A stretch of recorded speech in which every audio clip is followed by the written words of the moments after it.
था आर्किन केमिकल, इसकी बात कर लें। क्या राय बनती है सर इस पे? डीप राय देने के पहले मैं ये बता दूं कि अच्छा क्या है और खराब क्या है। ओके। या पहले राय बता दूं जो आप बोले, बता पहले देता हूं, अच्छा चलो। अच्छा बोला, बता अच्छा, देते अच्छी हैं। चीज़ें बता दें। हाँ। पहली चीज़ तो है कि ये इंडस्ट्रियल सॉल्ट और अलग तरह के स्पेशलिटी केमिकल बनाने का कारोबार करती है कंपनी। इन प्रोडक्ट्स की डिमांड भी ज़बरदस्त है और हाई मार्जिन बिजनेस है। ओके। यानी कि बिजनेस कारोबार अच्छा है, बिजनेस अच्छा है, ग्रोथ भी है। और आप पिछला 3 साल का जो हमारे पास 2020 से फिनेंशियल ट्रैक रिकॉर्ड है, बहुत इंप्रेसिव है। प्रॉफिटेबिलिटी के लिहाज से, रेवेन्यू ग्रोथ के लिहाज से, मार्जिन्स के लिहाज से बहुत मजबूत है। तो फाइनेंशियल ट्रैक रिकॉर्ड अच्छा है, प्रोडक्ट की डिमांड अच्छी है, तो ये दोनों चीज़ें अच्छी। तीसरा है वैल्यूएशंस के लिहाज से, वैल्यूएशन रीजनेबल है, बहुत महंगे नहीं, बहुत सस्ते नहीं।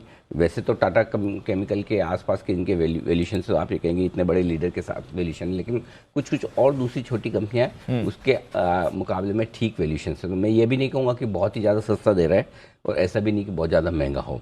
तो रीजनेबल वैल्यूएशन आप इसे कह सकते हैं। इसे आप पॉजिटिव में भी रख सकते हैं, नेगेटिव में भी रख सकते हैं, दोनों में। ये न्यूट्रल वाला पॉइंट है। नेगेटिव साइड पर क्या है, ऑलरेडी इनके पास इन्होंने डिबेंचर्स इशू किए हैं जिसमें 17% के आसपास का ब्याज दे रहे हैं। और क्यों दे रहे हैं इतने लंबे समय से, वो समझ में नहीं आता। क्योंकि जब आपके पास में ऑप्शन है बैंक से सस्ता कर्ज ले सकते हैं, तो इतना भारी भरकम ब्याज देना। और जो जिन्हें एनसीडी इशू किए हैं उन्हें इन्होंने शेयर भी इशू किए हैं, वही शेयर्स वापस बिकने के लिए भी आ रहे हैं ऑफर फॉर सेल में। तो थोड़ा सा मतलब वो कन्फ्यूजन है कि अरेंजमेंट क्या है, वो समझ में नहीं आया। दूसरा ये कि चाइना पर डिपेंडेंस बहुत है, 40% रेवेन्यू चाइना से आता है। चाइना केमिकल इंपोर्ट एक्सपोर्ट ये सारे रेड अलर्ट्स हैं थोड़े से। कभी भी किसी भी कंपनी के, ये नहीं कि मतलब कोई बहुत कंपनी बंद हो जाएगी या कम ज़्यादा हो जाएगी, लेकिन कभी भी पॉलिसीज किस तरह से चेंज होती है। वो अचानक से आप ये सोचोगे 2 साल में कंपनी ऐसा करेगी, पता चला 2 हफ्ते बाद कुछ ऐसा पॉलिसी आ गया कि आपकी कैलकुलेशन गलत होगी। तो वो रिस्क हमेशा रहती है। बिल्कुल। तीसरा ये कि कई सारे ऐसे इश्यूज हैं जिनके ऊपर मैनेजमेंट से सवाल हैं और जिस पर उनसे क्लैरिफिकेशन चाहिए।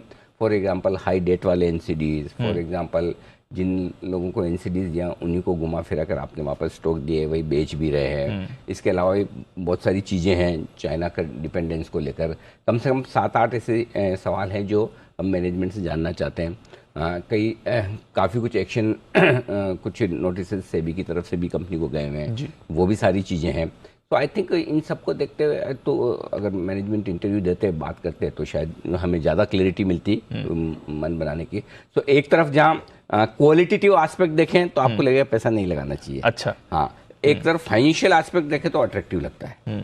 तो दोनों के बीच में फिर जो राय है, पैसा लगाने की राय सिर्फ और सिर्फ हाई रिस्क टेकिंग इन्वेस्टर्स के लिए। ओके। हाँ, सिर्फ जो रिस्क, हाँ, जो ज़्यादा रिस्क लेना जानते वो, और वो भी सिर्फ और सिर्फ लिस्टिंग गेन के लिए। अच्छा। लिस्टिंग लिस्टिंग पे निकल जाए, प्रॉफिट हो, लॉस हो, कम हो, ज़्यादा निकल जाए।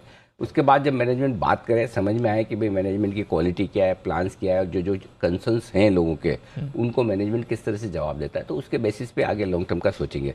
तब तक वैल्यूएशंस कंफर्ट के बेसिस पे और जो बिजनेस मॉडल है उसके बेसिस पे स्ट्रिक्टली प्रॉफिट बने लॉस बने लिस्टिंग पे बेच देना है।